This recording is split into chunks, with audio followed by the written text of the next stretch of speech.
everybody, and welcome back to the Star Wars Expanded Universe, narrated by Disney or Lucasfilm, whichever way you slice it. Legends. Today, I have for you Death Star. This might be backwards for you. By Michael Reeves and Steve Perry.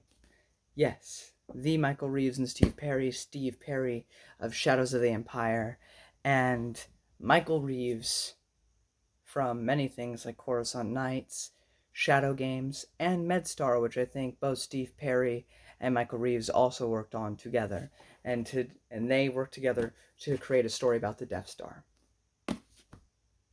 What is this book about? Other than the Death Star? Well, it's a gigantic retcon book. However, here's the beauty about this book. Still tells a bunch of great little mini stories and makes all the retcons feel organic, feel fluid, feel like it was always meant to happen. We just didn't have that piece of information, right? It doesn't feel like, oh, well, they're just creating this because. I mean, that's the reason, but that's not how it feels when you read it. And the EU connections as well in here, and the Vader stuff in here, superb. So, for instance, we have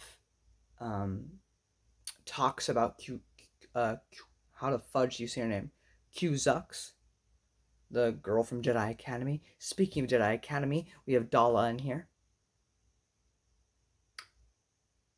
We have ways of explaining all the things from the prequels to the other books, making it all fit within one congruent story about how the Death Star was created, how it works, and all that. Something happens to Dala in this book, which may explain why she loses so much in her books, possibly. For what that's worth, especially if you don't like it. And Vader in here. These aren't retcons necessarily, stuff with Vader, but this book was made after the prequels came out. So there are connections made here. There are things that Vader thinks about that it's just like, that's so good. Because by the second portion of this book, by part 2 of this book, so I want to say it's like near the end of the book, we reach episode 4's time period. And so we get stuff like Vader, when he meets Leia on the Tantive 4, and is like, she reminds me of, no, I'm not allowed to think like that. I'm not allowed to think about it. I refuse to let myself think about it, about Padme, without having to say so. There's a lot of good moments like that. There's a lot of good Vader moments that I wasn't expecting in this book that I was given. Everything with Admiral Dala and Tarkin was absolutely phenomenal as well. Like, this book gives you new perspective. I don't want to say it changes my opinion of Tarkin. Like, Tarkin's still a bad dude. But I guess it kind of makes him sympathetic.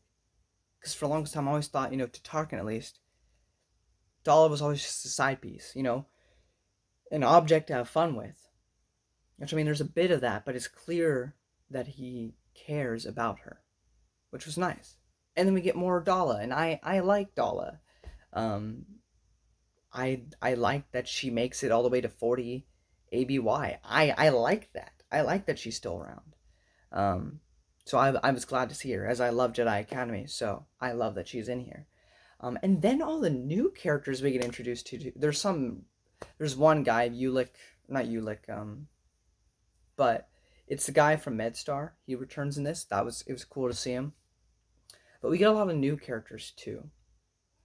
And it really puts things into perspective, and not to piss off Quality Autism, another YouTube channel. I love him, but he despises the Denningverse, right? But, I mean, it kind of lends credence to Ben Skywalker's point when he talks to his dad about how you may have been the good guys, but you still killed innocent people with your military campaigns against the Empire. Because in this book, we see that it's not all just, like the Nazi Empire, right?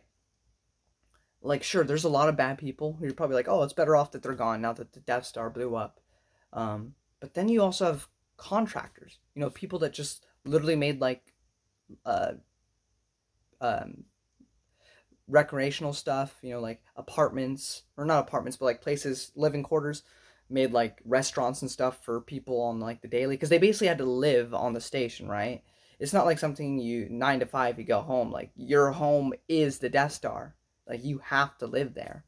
A lot of people, they weren't involved with anything doing with the laser. They just dealt with, um, the other parts of it. But even if you want to go, well, but they knew what they were working for. They knew that they were, helping stuff for a laser weapon. Even if they weren't, helping build a weapon, they were still involved with that whole thing. I can see your point there.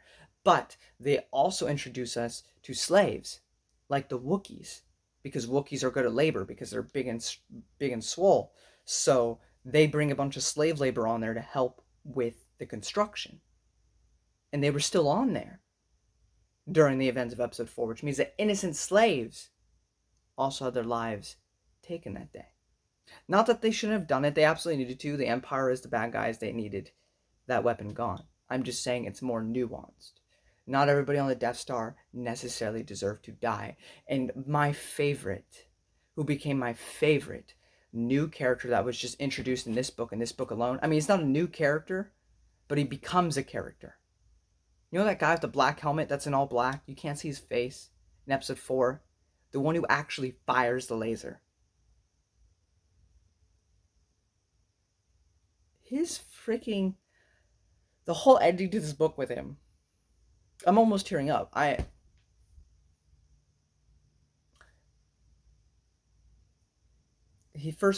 They blow up 2 planets, right? Alderaan and the other one, and then they want him to blow up Yavin 4. The first one was full of prisoners and bad people. They were gonna sentence to a death sentence anyway, so he didn't really feel anything about that one. But then Tarkin told him to shoot Alderaan. Now he could have refused, but his whole thought process was, if I don't, I suffer and have to be in prison forever until they execute me, and they can get anybody else to do this. But he pulled the trigger. He pressed the button that made billions of lives in an instant disappear from the face of reality. And he has to live with that. I mean, maybe not for much longer. And I will say some people make it out. I won't say who. You gotta read it to find out. But the laser guy. Now, of course, not revisionist history or anything. It's not like, this guy is the savior of Star Wars or anything. Because, it's all about what Luke did and the Force guiding him that allowed all that to happen. But this man hesitated at every possible second during that final fight of the movie. He kept stalling and stalling and stalling, pressing that button because he didn't want to. Now, had he been an evil, guy, I don't know if the movie could have happened because he would have just gone, done. But he didn't. And it's multiple factors that led to the destruction of the Death Star, mainly due to Luke and the Force guiding him and all that, and all the teamwork with the Rebel Alliance. But a small part is due to the guy that pulled the trigger, holding off on doing so.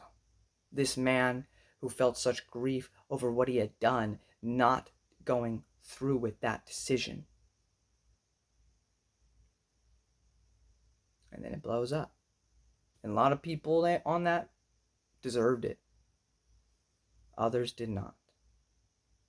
And it just makes episode 4 so much more nuanced for that. I loved it. I loved all the new side characters we're introduced to. I love all the extra bits we get with Tarkin and Dala. I loved all the little sections we got with Darth Vader because they didn't need to put that in, but they did. We even got to see Emperor Palpatine for a second. I just really appreciate this book. Is this my favorite of what they've done together? Maybe. I really like MedStar though. But this is really good too. This is one of the highlights of the EU for me. And I'm serious. Because this and Tales from Mos Eisley give you such a... Which is why, if you haven't seen episode 4 for some reason, don't read this. Go watch the movie. Then come back and read this. But if you're like me, you've seen episode 4 I can't even count how many times now. Then I suggest, before going back and rewatching the movie, for just fun, Tales from Mos Eisley. If you want a deeper look into some of the characters in episode 4, read this. Read this, and as you go and watch that final fight on the Death Star, think about the guy that's supposed to pull the trigger on the super laser and who's hesitant to do so because of the grief that he feels over the millions of lives that he's already ended. And now his hesitation helped lead to Luke's victory. Loved it. Loved it. I have nothing further to say.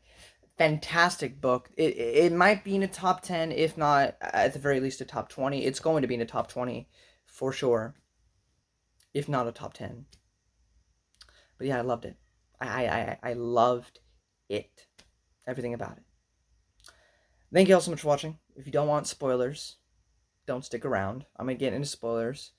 So you can either get on going, or if you don't care, then stick around. But after this, I got to head to work.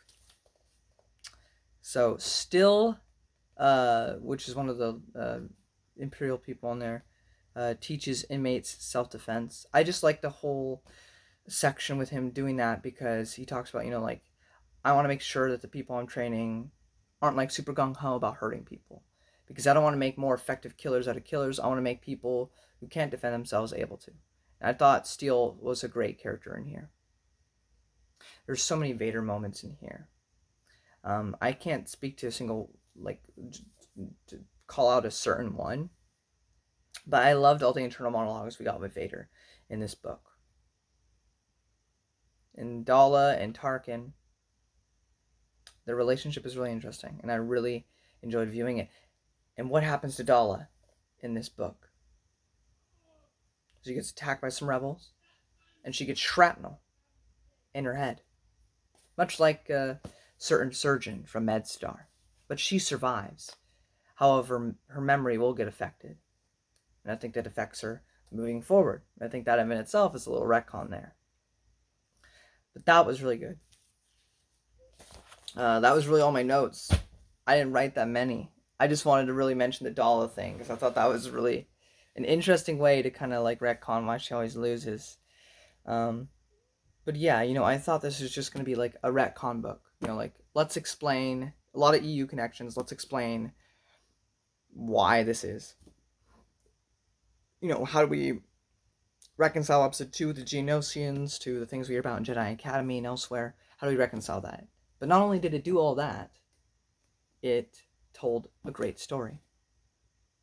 A lot of good side stories, a lot of good side characters. Some make it out of the situation. Many don't. And even giving us, a little bit more insights into characters that, nobody really cares about. But like the guy that says, "We don't believe in your sorceress ways, Vader." Even give him more to Mati, that guy. Like, it's so great.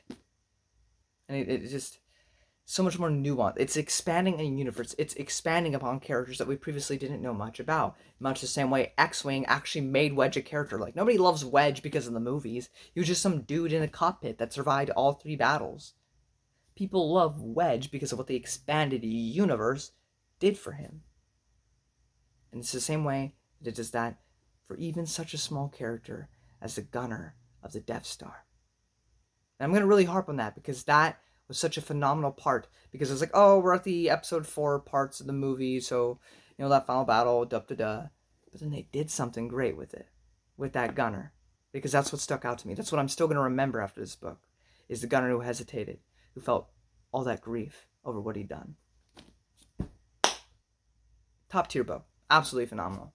Check it out if you haven't. Until next time, guys, I'm heading on to watch episode 4 again. May the Force be with you.